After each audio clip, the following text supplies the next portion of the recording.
Most of the guys that I've worked with, their attitude was like, "You'll be fine," you know. Ridley and Ron Howard, like, you know what you're doing, sort of thing. So that was funny. But the best advice I got came from two people that I've never been on a set with as directors. Ben Stiller said to me,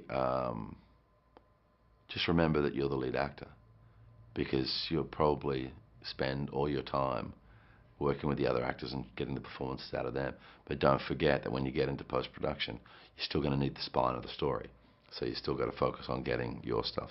But the other wonderful piece of advice came from Eli Roth, who directs horror films that I just can't watch, but I love him as a guy. He's a great guy. And he said to me, it's actually not the 43 years in front of a camera.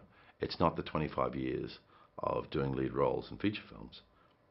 The thing that will really help you understand this job better is the fact that you're a dad.